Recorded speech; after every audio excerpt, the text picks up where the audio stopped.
Сосногорске прошла очередная конференция Коми народа. В этом году она впервые состоялась в онлайн-формате. Однако это не помешало членам местного представительства межрегионального общественного движения Коми Войтер конструктивно выстроить работу. В том числе принять у себя, хоть и дистанционно, коллег из столицы Республики Коми. Главным богатством города и района является его многонациональный народ. Находясь на стыке северных, центральных и южных районов республики, и действительно в центре, как известно, центр Республики Коми географически находится именно в Сосногорском районе, Сосногорский район воплощает собой палитру разных этнографических групп Коми и других народов. Темой конференции стала реализация национальных проектов на территории Сосногорского района. Общественники вносят большой вклад в эту работу, ведь от их активности зависит комфорт всех жителей муниципалитета. Благодарю актив Коми Войтер за инициативность, активную жизненную позицию и неравнодушие. Общественная организация не только держит руку на пульсе социального самочувствия населения, поддерживает традиции и родной язык, но и не остается в стороне от проблем муниципалитета. Работает в тесном контакте с администрацией, общественными организациями и молодежью города. Именно вы поднимаете многие вопросы, идущие от сердца нашего народа. Наша общая цель – преобразить наш любимый Сосногорский район, сделать жизнь простых сосногорцев максимально комфортной. И очень важно уметь слышать и понимать, чем живут люди.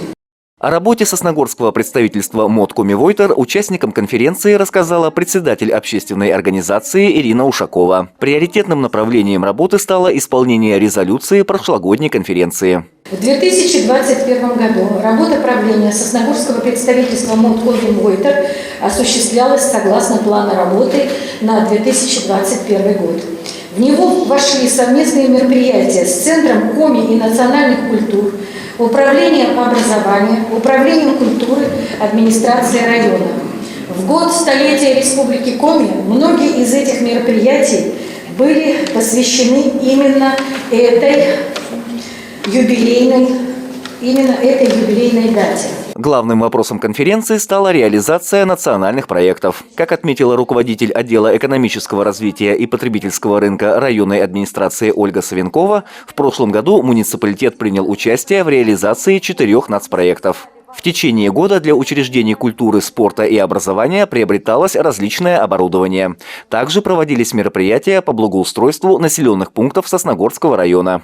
Так, на территории вокруг Дома детского творчества произведена установка детских комплексов. Были выполнены работы по обустройству тротуара и освещения, а также отсыпки песком детских площадок. На территории сквера жертв политических репрессий произведена установка детских комплексов.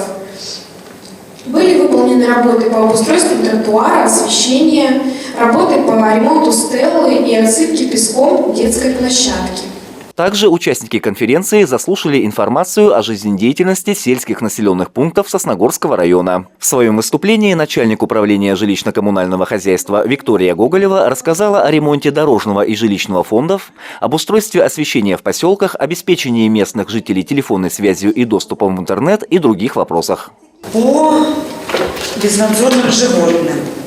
Значит, тут работа касается всего муниципального района Сосногорск. Так, за 2021 год у нас была выделена субвенция из республиканского бюджета Республики Коми в размере 1 200 000 и 700 000 из бюджета городского поселения Сосногорск. В целом за год было отловлено 221 животное. Работа эта будет продолжена. Работа в этом направлении ведется большая. Есть активисты из числа зоозащитников, готовы открыть приют на Нижнем Одессе.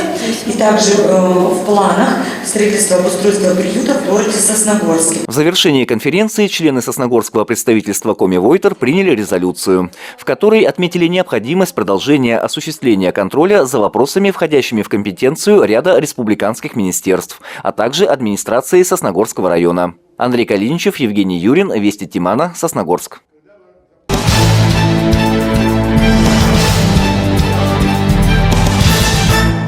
В Центре коми и национальных культур начались детские новогодние утренники. В четверг на празднике побывали первоклассники из 3-й школы. Ребята ожидали веселые игры, песни, танцы и, конечно, в гости пришли любимые новогодние персонажи. Их роли исполнили сотрудники Центра и представители национальных диаспор. Компанию знакомым героям Снегурочке и Деду Морозу составили персонажи из коми-сказок «Баба Йома» и «Бабушка Марпида». Я в Центре коми-культуры «Бабушка Марпида». У меня есть сказки, которые я на коми-языке читаю, рассказываю, дети ко мне приходят. Вот, и поэтому я бабушка Марпида, сказочница. Дети подготовились к утреннику. Все пришли нарядные, многие в карнавальных костюмах. И, конечно, все выучили новогодние стихи, которые рассказали Деду Морозу. На елку зажигают прекрасную звезду. Звезда горит, не тает, блестит прекрасный лед. И сразу наступает счастливый Новый год. Ребята активно участвовали в представлении и общались со сказочными героями. Дед Мороз в гости приходил, мы играли с ним. Танцевали, песни пели, стихи рассказывали. Я люблю Новый год, потому что приходит Дед Мороз. Потому что подарки и елка красивые. Подарки, Дед Мороз приходит, веселье, мечты сбываются,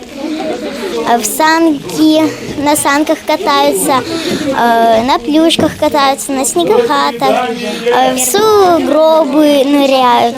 В финале утренника дети получили сладкие подарки от Деда Мороза и сделали с ним фото на память. Всего в Центре коми и национальных культур пройдет 6 утренников для школьников с 1 по 5 классы. Полина Востракова, Евгений Юрин, Вести Тимана, Сосногорск.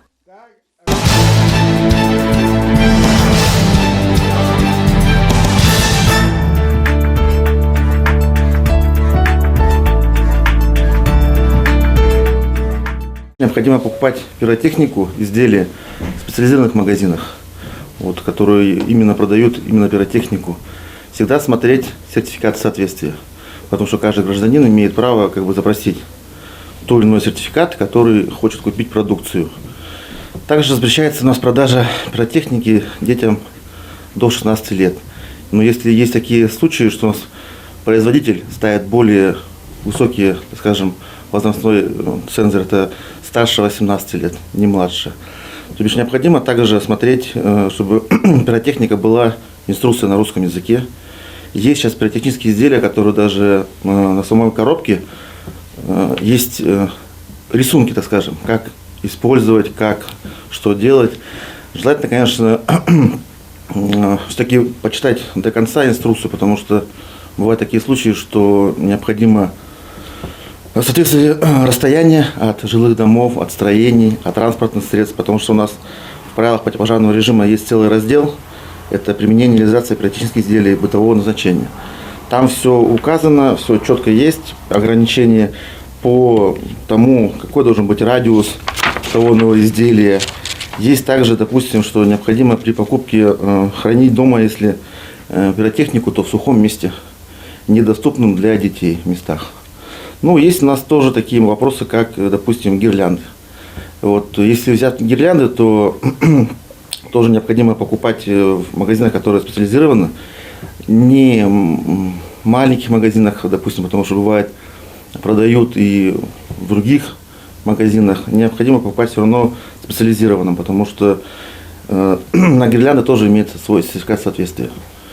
Использовать гирлянды, конечно, надо по назначению, потому что многие вешают на занавесы, на еще так дома, запрещается. Необходимо в ночное время все равно выключать гирлянду из сети, потому что бывали случаи возникновения пожаров из-за причины то, что на ночь оставляет гирлянды включенными, и плюс данная гирлянда, допустим, не имеет сертификата соответствия. Соответственно, не выдерживает напряжения и загорается сама гирлянда, получается. И то же самое, допустим, если кто вешает гирлянды на елки, так скажем, тоже запрещается включать в ночное время эти гирлянды, потому что у нас есть тоже елочная продукция, которая, не настоящая ель, а, допустим, искусственная. И тоже бывали такие случаи и по Российской Федерации, что, получается, вспыхивают эти ели, допустим, потому что вспыхивает гирлянда, Соответственно, сгорает эта ель буквально за считанные секунды. Соответственно, чтобы не получить травмы от данных изделий, необходимо, конечно, покупать все сертифицированное. Также можно добавить, что за нарушение требований пожарной безопасности, повлекшее пожару по причине использования пиротехники, также имеется административная ответственность в соответствии с частью 1 статьи 24 и уголовная ответственность по статье 168. Это уничтожение или повреждение чужого имущества.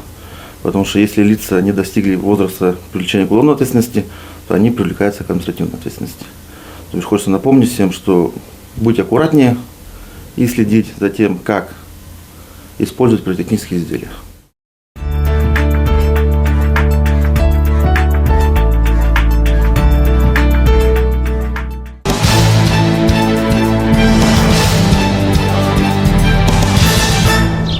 Собирать мусор в лесопарках – это доброе дело. Но главное добро в этом деле – ты. Найди доброе дело себе по душе на добро.ру. Стань волонтером. Элит 5 пятерок. Такси нашего города. Машины есть всегда. Действуют дисконтные карты. Каждая 10-я поездка бесплатна. Заказывайте по 100 рублей. 8 912 94 93 пятерки. 8 912 94 9 4 двойки. Элит 5 пятерок. Такси нашего города.